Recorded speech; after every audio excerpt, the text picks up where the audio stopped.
Assalamualaikum warahmatullahi wabarakatuh. Alhamdulillahirrabbilalamin. Wabihi nasta'in wa ala umuri dunya waddin. Wassalatu wassalamu ala asrafil anbiya'i wa mursalin wa ala alihi wa sahbihi ajmain. Amma ba'du. Pertama-tama yang paling utama, marilah kita panjatkan puja puji syukur terhadap Allah Subhanahu wa taala yang telah memberikan kita nikmat serta juga kesehatan. Tak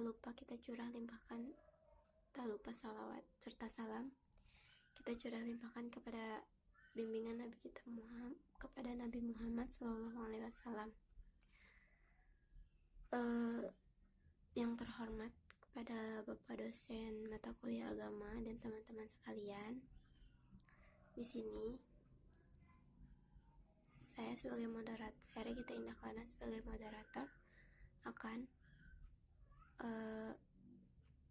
menyampaikan materi agama yang berjudul Risalah. Sebelum kita mulai penyampaian materinya, saya akan memperkenalkan nama-nama kelompok terlebih dahulu. Yang pertama ada Indra Permana, yang kedua Nurul Indah Rafiani, yang ketiga Fizhilal Khairinisa, dan yang keempat saya. Oke, mari kita lanjut ke acara berikutnya. Ini penyampaian materi yang akan dibawakan oleh Nur Fizhilal Khairinisa. Saya persilakan waktu dan tempat, saya persilakan. Kita akan bahas materi pertama, yaitu pengertian risalah. Apa itu risalah? Risalah itu suatu yang diwahyukan oleh Allah Subhanahu wa taala berupa prinsip hidup, moral, dan ibadah dan akidah untuk mengatur kehidupan manusia agar terwujud kebahagiaan di dunia dan akhirat.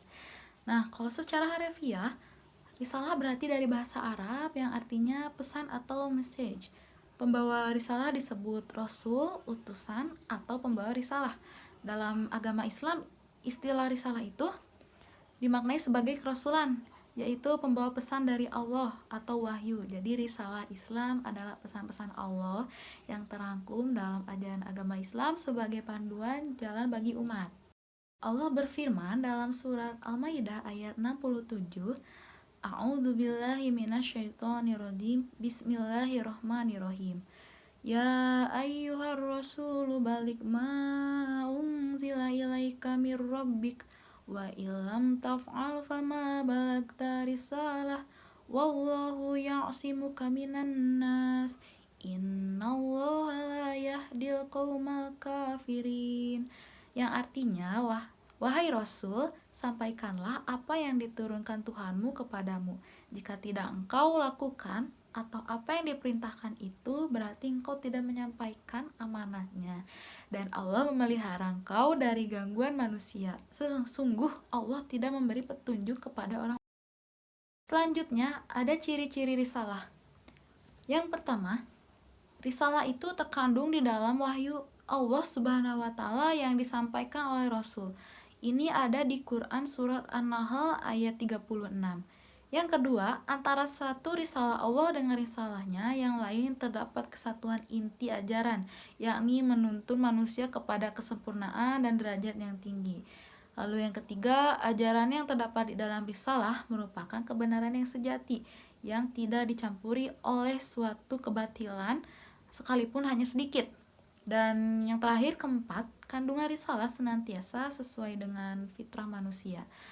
Nah, Allah berfirman, maka hadapkanlah wajahmu dengan lurus kepada agama Allah, tetaplah atas fitrah Allah yang telah menciptakan manusia menurut fitrah itu.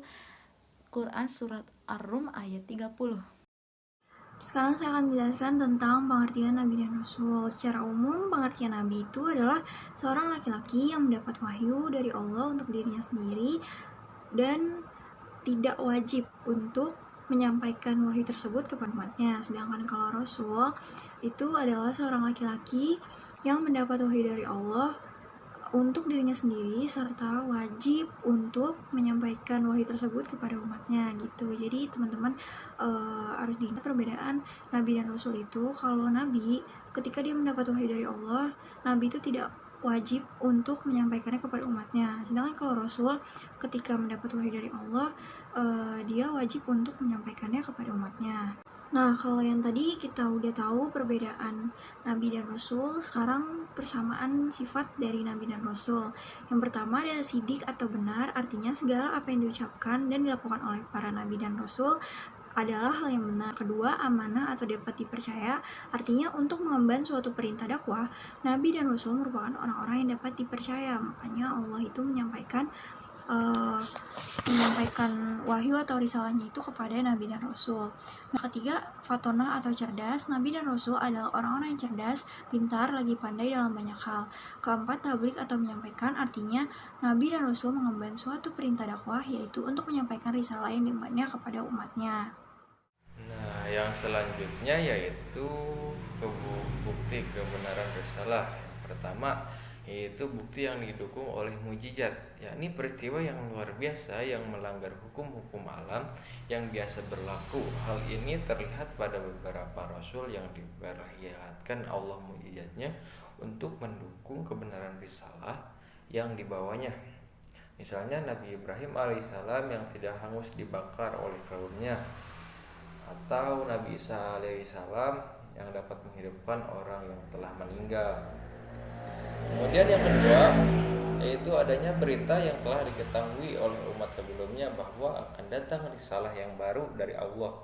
Misalnya saja kedatangan Nabi Muhammad SAW yang telah diberitakan dalam Taurat dan Injil. Yang ketiga yaitu rasul-rasul pembawa risalah adalah yang terpandang di kalangan kaumnya. Mereka dipercayai kaumnya karena keluhuran budi pekertinya. Nabi Muhammad misalnya adalah orang yang jujur sehingga populer dengan gelaran Al-Amin. Yang keempat adalah ajaran yang terdapat dalam satu risalah tidak bertentangan antara satu dengan yang lainnya. Ditambahkan lagi bahwa kandungan risalah itu merupakan suatu kesatuan yang paling sempurna, saling membenarkan dan tidak ada kontradiksi di dalamnya.